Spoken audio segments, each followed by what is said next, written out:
Episode 3. You know what, I think I'll skip the intro and go to the actual case. Another live stream, the cooking store live streams. Live stream shit are always fucked up. Ah, TikTok, where attention spans go to shrivel.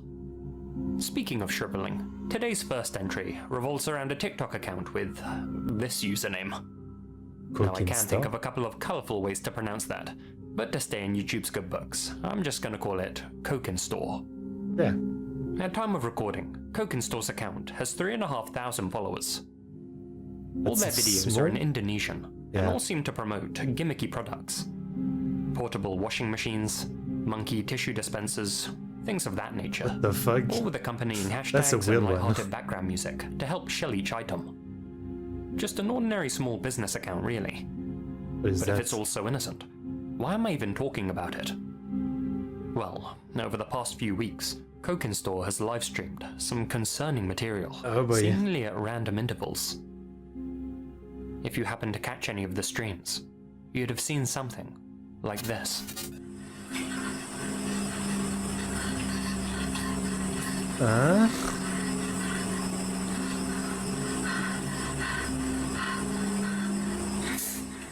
That is fucked. What is going on? Hello?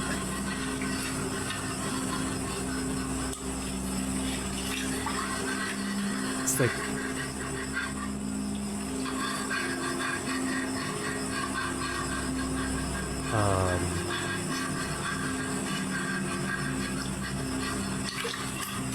She's like covered in disgusting mud water. Oh, she's covering herself in mud water.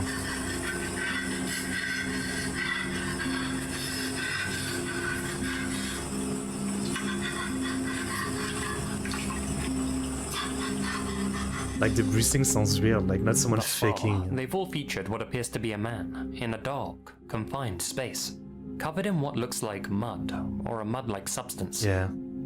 Yeah, it looks bad. In each of the videos, It looks this bad. man either lies curled up in the fetal position, or actively scoops up the brown sludge and pours it over himself, as if making sure he's completely covered in it. Okay. What really makes these streams unsettling is that the man seems to be an unwilling participant in the streams. His expression suggests that he's either uncomfortable or scared, and he appears to be extremely I mean, either it's really good acting or yeah, it's really something messed up. often clutching his body tightly and breathing heavily. Yeah, the breathing sounds real to Some me. viewers have even claimed that they've tuned into the live streams and heard voices off screen angrily yelling at the man, ordering him to keep covering himself in the wet sludge, though I personally haven't come across any recordings with other people's voices in them. All these streams ended abruptly and without explanation, leaving the thousands of viewers who had tuned in to question what they had just seen. Yeah. What? Strangely, Coke and Store have gone on uploading their gadget videos to their account as normal, Okay. and as it stands, haven't addressed any of the live streams. Honestly, What? these streams give off strong blank room soup vibes, Yeah. as if the man in the video is being forced to take part in a bizarre ritual against his will. But where Blank Room Soup was in all likelihood an art project that went viral, the truth behind the Coke and Store live streams is, as of right now, more mysterious and uncertain. Yeah. I mean, what even are these live streams? Yeah. Why are they being streamed on a gadget account of all places? This really makes you think, yeah, like all the weird stuff like this that probably happen on live streams that no one has seen because, you know, everybody these days do some live stream or some videos, right? But often it's like on channels with no viewers or so little, or no one to care if something would happen. Like, I won't say this is probably some kind of fake weird thing, but I don't know. I don't know. Was the person in these live streams the man behind the Coke and Store account? Or was Coke and Store the person behind the camera, keeping this man locked up somewhere? Now, I can't find an exact date for when these streams first started, but the first mention of them I can find online came from Reddit user Ghoul Goddess in a post on the r/Internet Mystery subreddit on December 9th, 2022. This post really got the small community over there talking, Disturbing and indeed. where some brushed the streams off, others were genuinely worried about the man's well-being. Specifically, many users were concerned that the man wasn't covered in mud at all, and that the confined space he was trapped in was Yeah. actually a septic tank. I was thinking it's with something that like brown that. sludge actually being human waste. No, I don't even want to think One of about the main it. theories circulating at the moment is that these are actually fetish videos, and that whoever's running the Coke and Store TikTok account is really into that. I could believe it because I remember seeing some videos that was talking about, like, in Indonesia, there's like there was this really fucked up, weird, like, brand of like monkey abuse video that was going on, both on YouTube and off YouTube. That was the thing, and that was basically like fetish videos, I guess, in a sense. I don't really want to talk more about it because it's really fucked up stuff, but that was a thing. So this could be it as well, yeah. But again, why would they start this on this random normal channel about promoting random products? Kind of thing, and wants to share his or her love of it with their followers. Thankfully, that's almost 100% not the case. Scare Theatre has already done a good job at debunking that rumor already. Being a braver man than I, he took a look at some real septic tank videos online and concluded that this liquid is almost certainly mud. It definitely looks like mud, huh? Even so, these are still extremely strange live streams for a small business account to be posting on their social media. Weird. But then again, I suppose other companies have pulled similar stunts in the past. Mexico's Canal 5 comes to mind. Okay. As mentioned in my Selene Delgado video, Canal 5 are the TV station that used to post disturbing and out-of-context videos to their Twitter page in the early hours to help drive engagement. Okay. What the fuck?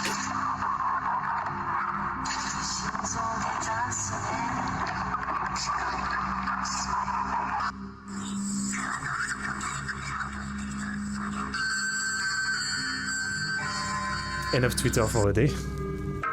It was real. In a similar What the vein, heck do? could Coke and Store simply be making these live streams as part of a viral marketing strategy? A way for them to drum. In a sense, like, if this is what it is, it's pretty smart, right? Like, some people do that sometime. You know, they have like a type of content that's pretty normal, and then they do something very weird. So like a lot of people talk about it, but they purposefully don't, you know, like explain themselves just to get attention to their channel or something. Like, I could believe it. I can't sleep today alone. Sorry. So maybe this could be, yeah, like a marketing thing. Like, everybody's gonna come watch what's going on, and then they just watch the normal videos. Up interest in their TikTok account. Well, as many people have already noted, these so-called live streams don't appear to have actually been recorded live at all. Oh. Given the angle distortions and audio quality, it's much more likely that whoever's running the Coke and Store account simply played these videos on their computer, aimed their phone at their monitor, and live streamed them that way.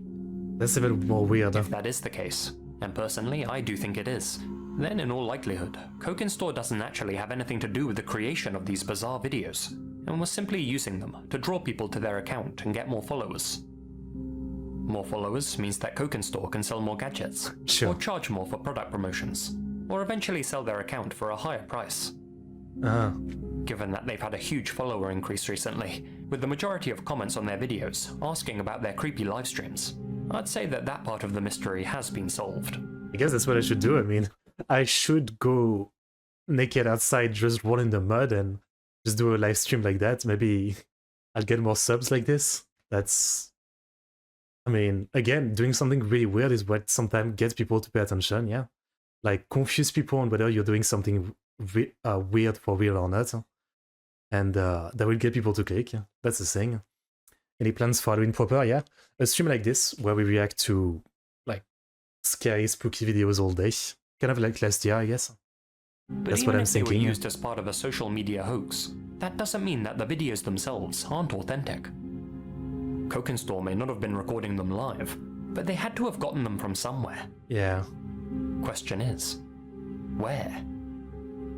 As stated, the owner of the Coke and Store account still hasn't addressed the streams. Right, well, that's so weird. Other than by liking comments referring to them. Nor have any internet sleuths been able to track down where these mysterious videos originated from. Okay. But maybe we don't have to find the original videos to close this case. There's been a recent trend amongst Indonesian influencers called Mandi Lumpur, which translates into mud bath. It's a trend in which streamers cover themselves in mud and ask for donations. Okay, well, I mean, get ready for that stream. I'm doing that too. You guys would donate if I cover myself in mud. No, I guess that's a thing, but I don't know. Like, I guess there's difference between, I'm sure that's a thing, like mud bass is a thing, but just doing a mud bass and whatever that video was, like the person was clearly like not doing well in it. Like if it's just covering yourself in mud real quick, it's fine, but this person was just like shivering and everything. Indeed, covering oneself in mud in Indonesia does seem to hold some significant meaning, and there are festivals where people will come together to do so and symbolically wash off their negative traits. It's possible Kokenstor took one of those videos from an obscure part of the internet, and maybe, knowing that most people wouldn't know what they're looking at, made them out to be something much creepier than they actually are. But the man in Kokenstor's videos doesn't look like he's partaking in a fun ritual. Right. He looks scared. Thing is, if you watch enough of these Mandi Lumpa videos, you'll occasionally find old streams where influencers spent 24 hours or more in a mud hole. 24 hours in a mud hole? I mean, do you want to die?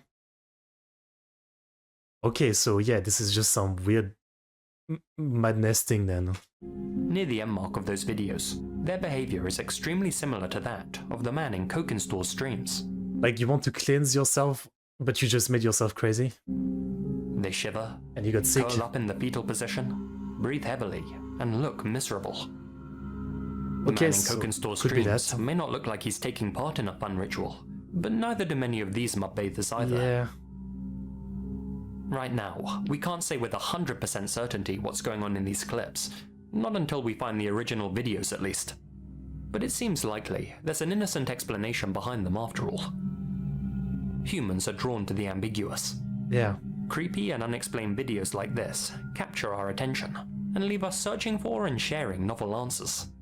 Though usually, the truth ends up being more mundane than we initially expect.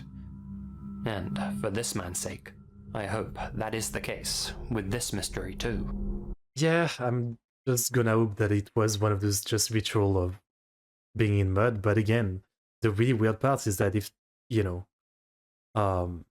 like why would the channel not answer, right?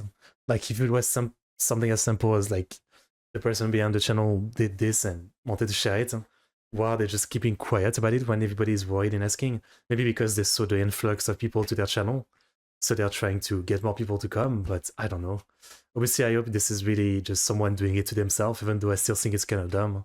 I think it's fine, like, just getting yourself in mud overall, but, like, this 24-hour challenge sounds like you're just, like, setting yourself up to really be hurt, mentally and, immunity system-wise and all that. Okay, that's messed up. Yep. Teddy Bjorn Mannen. What? Next up, a piece of lost media that may help solve a 30-year-old cold case. Lost media? While scouring the internet for unsolved mysteries to cover, I came upon a write-up of a Norwegian case by Redditor Arctisigfunf, namely that of the Teddy Bjorn Mannen, or in English, the Teddy Bear Man. Okay.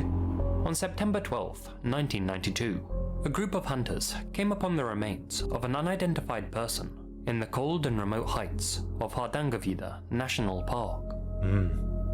The park itself is a popular spot for hikers during the warmer months. Yeah. But the area where the remains were found, a mountainous, thicketed area called Folkenudden, was far from the well-trodden paths that most wise adventurers stuck to. A several-hour hike from the nearest trail, in fact. The deceased was between the ages of 22 and 27, and judging from the condition of their bones, they had perished in the thicket at least a year earlier. Curiously, a banknote in their pocket had only gone into circulation in September of 1991, so more than likely, they had ventured into the mountains sometime shortly after that, when the weather had already started to turn abysmal, and when Folkenudden was starting to become inaccessible. That's a really cool shot. A cause of death couldn't be determined, though given that they had been found 1,200 meters above sea level, the authorities believe that they must have wandered off from the hiking trail, and then subsequently froze. Happens, yeah. The clothes found on and around the victim's remains suggested that they weren't an experienced hiker. They also jeans. suggested Yeah. that they had a very slim build. Several other personal effects were found close to the scene as well, including a teddy bear. Teddy bear. Detectives named the doe Teddy Bear Man. Okay. This name actually proved to be contentious, seeing how forensic experts weren't entirely sure whether the deceased was a male or female. The skull certainly showed all the hallmarks of belonging to a man, but the extremely slender frame and feminine hips suggested that the Teddy Bear Man was actually the Teddy Bear Woman. The investigators' inability to identify the doe frustrated them to no end, and they released this spatial reconstruction of the Teddybjornmannen in hopes of jogging a few memories. Unfortunately, this sculpt didn't result in any new leads, I see. and to this day, we still don't know who the Teddybjornmannen was. Okay. It wasn't until 2022 that forensic experts were able to determine that the deceased was male after all. Oh. Though some people, including the anatomy professor who helped to create this reconstruction, remain unconvinced. But DNA Given is the DNA, confusion, no? it's possible the deceased may have had Klinefelter syndrome. It or shouldn't be something similar. debatable, is it? The deceased had been carrying some curious items on their person when they perished. This included multiple plastic bags filled with German brand items, German including rye items. bread, baking powder, and small bottles of wine and water. Okay. Most of their clothes had also been produced by German brands, including this poncho, which had been made in either Hamburg or Munich. A map of South Norway, which had been purchased in Oslo, was also found close to the body. This wasn't a hiking map like one may expect, but rather a road map, which would have been of no help navigating the park. That's weird. Given that the thicket around the Teddy Bear Man had been trampled down, detectives believe that they may have used the map as a mat to sit upon. Strangely, no backpack could be found at the scene. Given that the Teddy Bear Man's bones had been gnawed upon by animals, some believe that a large creature may have dragged the pack away, Possible, though yeah. others think that the lack of a pack confirms that this was a naive tourist who underestimated the park and how treacherous it could be. Yeah. It's hard to say though. Now, we move on to the teddy bear, which was clearly old and was well loved, having been repaired I multiple used to have a teddy bear like this, yeah, like a big one, above one of my shelf when I was younger. I have no idea when it ended up. Actually, we might still have it somewhere. Yeah, we might have it. times. Clearly, this 35-centimeter bear was a personal treasure. Now, question is, why had an adult brought a teddy Right. bear along for a hike in the mountains? So weird. Well, it may suggest that the Teddybjornmannen plan to end their life. I was gonna say, like, you know, looking at the item, the unpreparedness, you know, getting some alcohol to get fucked up, having your, you know, beloved teddy bear, like, this might be something of going to kill myself in the woods or in the wild. In the national park, Yeah, and had brought some wine and their favorite toy to comfort them and make the process easier. it could be true, yeah. At least that way, they wouldn't be alone at the end. That's freaking sad, though. Ultimately though, without knowing who the Teddybjornmannen was, we can't say for sure. No, but it makes a that's lot where of you guys sense. come in. Do you speak German? If so, you may be able Ich to liebe help dich. solve this mystery by helping track down a Guten piece of Tag. lost media. An old episode of a German TV show, to be precise. Okay? In 2022, the Teddy Bear Man's case was discussed on a popular Norwegian show called Asted Norge. Forgive my pronunciations. After that episode aired, a German national came forward, saying that the story rang a bell. They believed that in 1998, a German talk show called Flieg broadcast an episode in which a female guest talked about her son, who Oh. had gone missing while on holiday in Norway. Oh. This guest was appealing for information on her son's whereabouts, as she hadn't heard from him since 1991. Poof. Other callers and internet users agreed that the story sounded eerily familiar, and also recalled hearing about it on a German talk show in the 90s. This was the strongest lead detectives had had in years. If they could only get their hands on that episode of Flieg, they'd be Yeah. able to question the female But guest it's less media, I and guess. uncover whether or not she was the teddy bear man's mother. Except if someone recorded it, like, in a VCR. Then they'd finally be able to give him back his real name and give his family closure. Trouble is, despite German authorities releasing this tip to the public, that episode of Flieg has never been found. I was gonna say, like, isn't there an easier way? If they have the DNA of the corpse, they take the DNA of the potential family and check? No? The show's host doesn't recall ever covering that case either, and the TV network haven't found any records of the broadcast, though it is possible that the episode was deleted from their archive. It's also possible, even probable, that the tipster simply mixed up two different programs. Perhaps the case wasn't covered on Fleek at all, but by a different talk show altogether. Maybe. The female guest, who many believe to be the teddy bear man's mother, also hasn't come forward. Oh. Though given the time frame, she may well have passed away before this development was announced. Yeah, that's the problem. Regardless, this recent tip lines up with the authorities' former conclusion that the Teddybjørn Mannen was a German national on holiday in Norway, and that all they need to do is link him to a missing persons report in Germany. Yeah. So, do you speak German? And do you have a taste for old German talk shows? If the answer to those questions is yes, and you find yourself watching some online in the wee hours, keep the story of the teddy bear man in the back of your mind.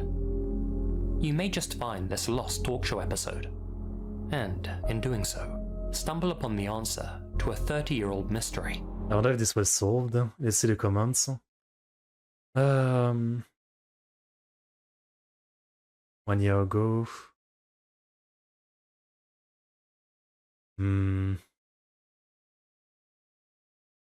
Yeah, I don't know if there's much like there's some German mentioning this, right?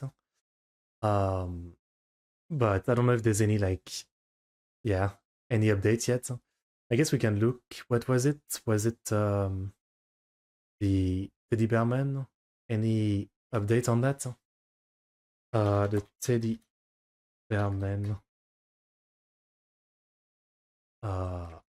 Teddy Bear Man. Update. Unidentified wiki. Is there any? No, I think there's still no information. Special case in 2022, German national came forward. No one in Germany has come forward to report missing relative in Norway who could match the descendant. So there's still no info. Yeah. There's still zero info about it. Okay. That's a bit sad. Okay. The real name of the teddy bear man. When I watch video like this that are years ago, I always hope that there's been like, answers. Oh, Google Maps and Street View, there's always some weird stuff, yeah. That's a classic. It's no secret that some weird and wonderful discoveries have been made on Google Street View and Google Maps by curious internet users. From weird glitches to planned poses, there's a veritable treasure trove of bizarre happenings in every corner of these digital road maps. Yes. The full cast of your favorite horror movies standing in the road. A warped image of a tourist, making her look like a possessed goat woman. Seen that. A group of unmoving pigeon people Seen that. staring at the Google crew as they pass by. Okay, maybe that one is a bit creepy. But then again, aside from all of the obviously staged incidents, Google have unintentionally captured some truly haunting things during their trips around the world. Many of them are well known at this point, but there still are a few that haven't been covered to death, and I'm going to go over a small handful The pigeon of them one's here. really funny. Take for example, this image, which helped us solve a 22-year-old cold case. The cow. The picture, found on Google Maps back in August 2019, shows a submerged car at the bottom of a pond in Wellington, Florida. The sunken vehicle, which a local resident found by pure chance after a Google search, was brought to the attention of the local authorities. The car was subsequently retrieved from the water.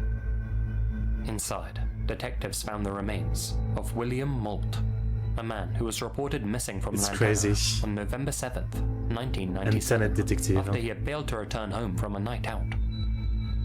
William had called his girlfriend at 9:30 p.m. that night to tell her he was on his way home, but obviously he never made it back.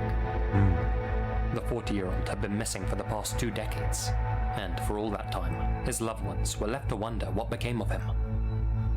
It's presumed that he simply lost control of his vehicle the night he went missing and accidentally drove into the pond. As stated on his Charlie Project page. It's crazy because again, this is a pretty residential area or something, right? Like, you'd think if someone's car ends up in the water in a place like this, of course it'd be found. Not after 20 years. It's crazy to think.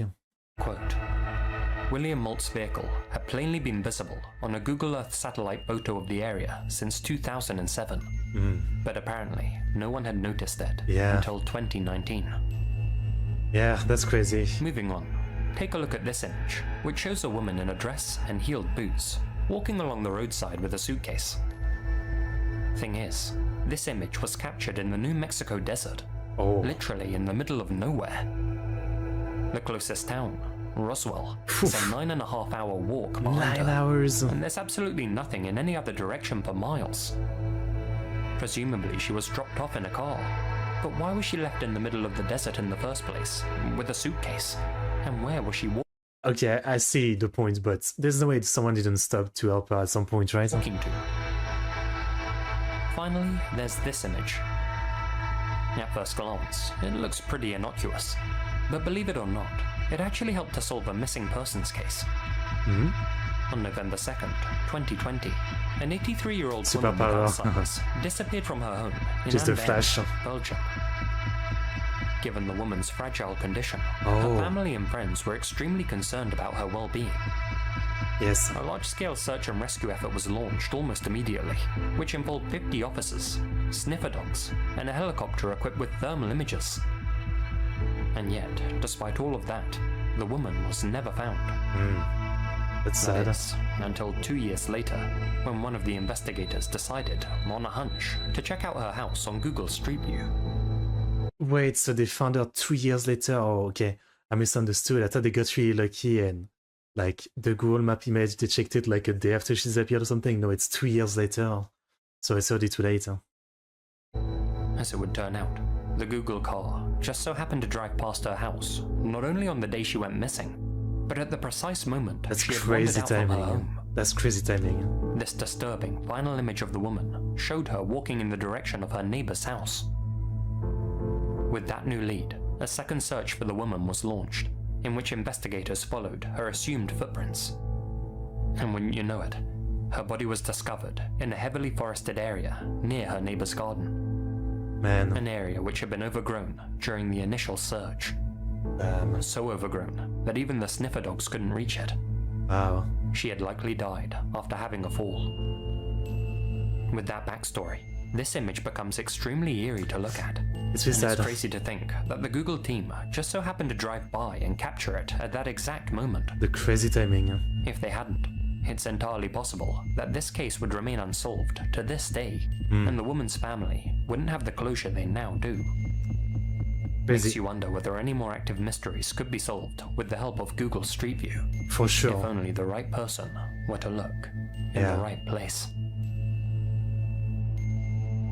For sure, there must be a lot more like this. I'm sure there's like a ton more, yeah. A ton more. End of the video. Okay, that's a good one. That's a good one. I mean, the cocaine store live stream with the mud thing. Like, I'm still really creeped out about it.